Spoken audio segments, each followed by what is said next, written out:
건축법은 기본이고 뭐 주차장법, 뭐 주택법, 뭐 하여튼 굉장히 많아요 법이. 대표님, 왜 이렇게 기둥이 커요?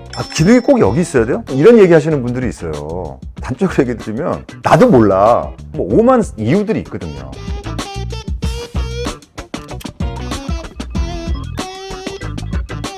네, 안녕하세요. HS플랜 건축사 사무소 대표 김경훈 건축사입니다. 오늘은 건축과 인테리어에 관련돼서 둘의 관계 혹은 공간에 있어서는 좀 차이점들 그런 부분에 대해서 한번 말씀을 드려볼까 합니다.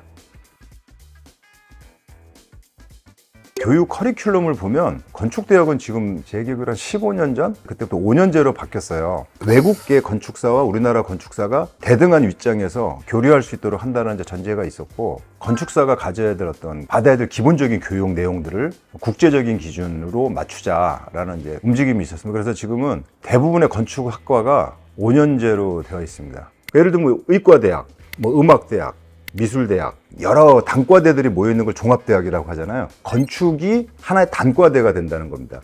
건축대학 중에 건축학과가 있고 건축공학과가 있고 도시공학 혹은 도시계획과가 있고 그 중에 인테리어가 있기도 하고 그다음에 조경이 꼭 들어가죠. 그러니까 역사적으로 보면은 그 건축가라고 하는 그 직업을 가졌던 사람이 전부를 다 했던 거예요, 사실은. 학교에서 배울 때 건축 관련 법을 배우는 그 시간이 있어요. 그러니까 국가에서 정한 여러 가지 법, 건축법은 기본이고 뭐 주차장법, 뭐 주택법, 하여튼 굉장히 많아요, 법이. 도시 관련돼서는 도시 지구 단위 계획 지침을 또 봐야 되고, 그리고 건축 내에서 구조가 있잖아요, 건축. 구조하는 구조 기술사는 또 그분이 알아야 될 법들이 있어요. 기계 소방, 전기 소방, 배관들에 관련된 전문 엔지니어 분들이 알아야 될 법들이 또 있고, 건물을 하나 지을 때 모여서 회의를 해요. 그럼 어떻게 모이냐면 구조, 기계, 전기, 토목, 때로는 조경 모여서 하는 얘기가 뭐냐면, 예를 들면 천정구를 높이기 위한 거예요. 그럼 천정구를 높이기 위한 거와 낮추는 것에 대한 이슈가 어디서 이제 가장 많이 발생하냐면, 이 부분 밑으로 배관이 지나가야 하는데 이 천정을 갖다가 마감을 하게 되면 천정이 너무 낮아져. 그럼 저 보 모양을 넓적하게 만들면은 구조적인 효율성이 떨어져서 저걸 뚫고 지나가는 것이 합리적일 것인지, 구조하시는 분하고 소방 설비하시는 분, 소방 밑으로 여기 배관 무조건 지나가야 됩니다. 그럼 저들은 어떡하라는 얘기입니까? 그런 부분들을 다 정리를 중심에 서서 해주는 역할을 하는 사람이 건축가의 역할인 거죠. 그럼 소방 배관은 요쪽에서 지나가게 해주고, 요거는 여기에 건축법상 요런 기준들이 있고 구조적으로 요런 문제가 있기 때문에 이렇게 해야 됩니다라고 하면서 그걸 조율을 해주는 역할을 해야 돼요, 건축가가. 몇십만 평 정도 되는 건물이 되면은 이 협업을 해야 되는 사람들이 한 수십 명이 돼요. 전체를 다 이해하고서 조율을 해줘야 되는 거죠. 인테리어는 언제 들어오는 거냐면, 그게 다 정리된 다음에 실내 공간을 좀 더 디테일하게 디자인하는 역할을 담당하는 거죠. 예를 들면 그 오케스트라 지휘자와 바이올리니스트가 있다. 그럼 오케스트라 지휘자의 역할은 통찰력을 가지고서 전체 흐름을 보는 거죠. 이 부분에서 어떻게 연주를 했으면 좋겠다라는 큰 가이드라인은 오케스트라 지휘자가 갖는 거예요. 그 부분을 바이올리니스트한테 요청을 했을 때 바이올리니스트가 오케스트라 지휘자의 생각을 읽고 나서 테크닉과 감성으로 그 부분을 연주해내는 거죠. 그 다음부터 이제 인테리어의 고유의 감각, 재료하고 그 공간을 디테일하게 규정을 하는 거예요. 그래서 재료에 대한 어떤 감각들, 인체 치수에 대한 디테일한 경험치와 판단들, 이런 것들이 이제 인테리어 공간을 아주 작은 단위에서 잘 규정을 해주는 거죠. 인테리어 디자인을 잘 하시는 분들은 건축적인 기본적인 골격이 가지고 있는 공간적인 특징을 잘 캐치를 해내죠. 그거를 잘 살려주기도 하고 건축적인 의도에 덧붙여서 더 좋은 공간으로 만들어주는 역할을 해요. 제가 이제 상업시설, 그러니까 근생 건물들을 이제 많이 설계를 했는데, 임차인이 들어와서 정말 인테리어 잘 해놓으면 그 건물이 살아나거든요. 건축에서는 자연의 빛을 다뤄요. 자연의 빛. 그 다음에 조망, 창으로 바깥을 보이는 장면들을 굉장히 중요시하게 생각하죠. 그러니까 건축물 자체가 갖고 있는 공간적인 조건들 하에서 갖게 되는 환경들을 디파인 해주는 것이 건축가예요. 인테리어는 거의 인공 조명을 다룹니다. 그래서 조명기구들에 대한 인사이트가 있고, 제가 이제 옛날에 협업했던 그 모 대학에 그 본관이 있거든요. 한 40년, 35년 된 건물을 리모델링을 했어요. 그래서 인테리어와 건축을 전부를 다 건드려야 됐었죠. 그래서 그때 이제 인테리어 디자인 하시는 분하고 협업을 했는데 참 협업이 잘 됐어요. 기존에 갖고 있었던 천창과 아트룸이 있었는데 반대쪽에 있는 정원이 너무 이쁘니까 공간 구조를 더 확대하자. 인테리어에서 너무 좋다는 거야. 그러면서 인테리어에서는 그렇게 되면은 가구를 어디다 뒀으면 좋겠다. 이 아이디어가 나오는 거죠. 근데 나도 이제 그 인테리어 디자이너가 제안하는 부분이 건축적 공간으로 어떻게 될지를 보면서 그럼 계단의 위치를 이쪽에다 두자. 물론 계단의 위치는 인테리어에서도 제한할 수도 있고 뭐 이렇긴 하지만 주거니 받거니하는 대화 속에 그런 협업의 맛, 즐거움이라고 그래야 되나? 그래서 서로가 시너지가 나는 거예요. 내가 갖고 있는 아이디어와 감각들이 다른 분야에 있는 분과 교감하면서 더 상승작용을 일으키는 거죠. 가끔 제가 경험한 얘기예요. 인테리어 디자인 하시는 분인데 나한테 이렇게 묻더라고요. 대표님, 왜 이렇게 기둥이 커요? 기둥이 꼭 여기 있어야 돼요? 이런 얘기 하시는 분들이 있어요. 단적으로 얘기 드리면 나도 몰라. 그 평면만 보면 기둥이 왜 거기 있는지 나도 모르지. 이게 이제 그 주상복합이어가지고 기둥이 쭉 내려가다 보면 주차장에도 관련돼 있고 뭐 오만 이유들이 있거든요. 실력 있는 인테리어 디자인 하시는 분들은 그 조건을 딱 받아들이고 그 조건에서 최대한 할 수 있는 여러 가지 그 개념들과 공간들을 연출해내죠. 그런 분들을 많이 만났고. 건축과 인테리어가 반드시 필요로 하는 건물들이 있어요. 예를 들면 상업시설이다. 거의 인테리어에서 디자인을 해줘야 돼요. 상업시설은 건물이 지어질 당시에 어떤 상업시설이 들어올지가 또 미정인 경우가 많거든요. 건축 공간이 어떻게 되는지를 보고서 인테리어에서 디자인을 시작을 하거든요.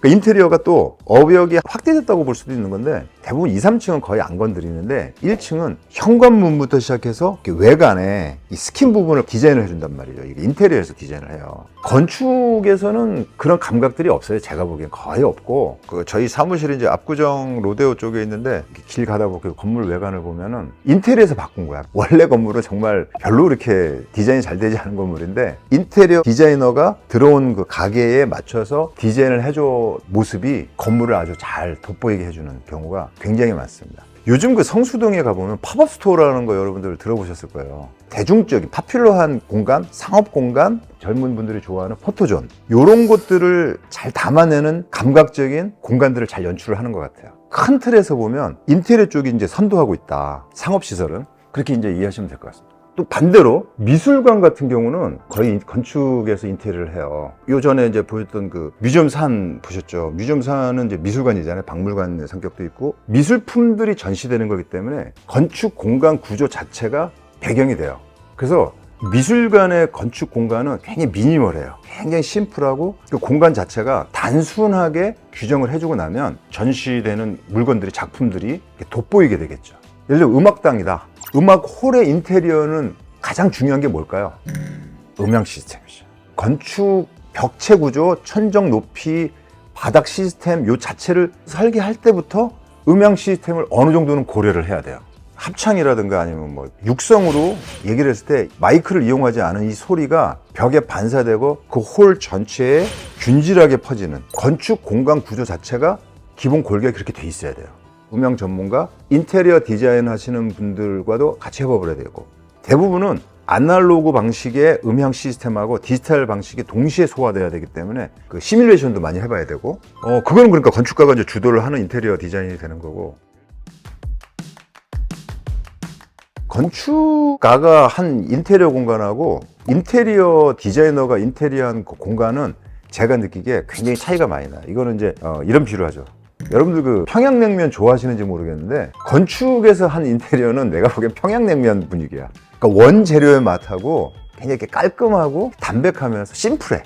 평양냉면집에 이렇게 누가 이제 가자고 해서 가긴 갔는데 거기서 비빔냉면 시켜 드시는 분이 있죠. 이게 평양냉면이 호불호가 있다는 얘기를 하는 거야. 그러니까 건축에서 인테리어 마감한 거는 좀 차가워요. 굉장히 이렇게 심플하고 그래서 기본적으로 미니멀하고.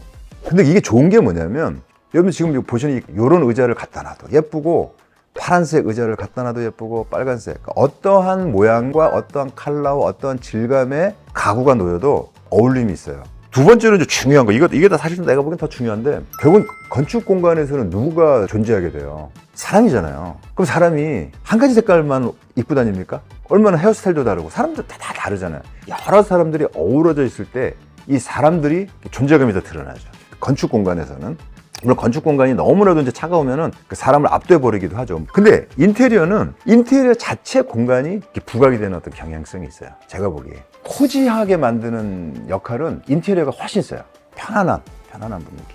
제가 우리 동네 화덕 피자집을 되게 자주 가는 아주 맛있는 집인데 그 집 인테리어가 너무 코지하고 좋아요. 일상, 감각 이런 것들이 어우러져서 만들어지는 공간. 인테리어를 사용하게 될 사람하고 굉장히 교감을 많이 하면서 그 재료들을 선정을 하거든요. 연출할 수 없는 공간이죠. 내가 젊었을 때 건축을 굉장히 이제 고민을 많이 할 때 내가 내렸던 정의가 있어. 건축은 인간이 들어갈 수 있는 유일한 창작물이라고 내가 정의를 내렸다. 인간이 만든 창작물 속 그 안으로 직접 들어간다? 이거 기가 막힌 거예요. 건축밖에 없어요. 그러니까 이미 건축은 공간을 만들어 놓은 거라고. 건축에서는 이미 이 공간을 인테리어를 한 거죠. 그 뮤지엄 산에 가도 마찬가지고 건축 자체가 인테리어 공간을 한 거예요. 근데 그 공간에다가 다시 장식을 하고 시각적인 효과를 더 부각시키고 그걸 더 디테일하게 나누고 기능을 세분화하고 시각적으로 친근하게 해주는 역할들, 그 역할이 인테리어 디자이너라는 거죠.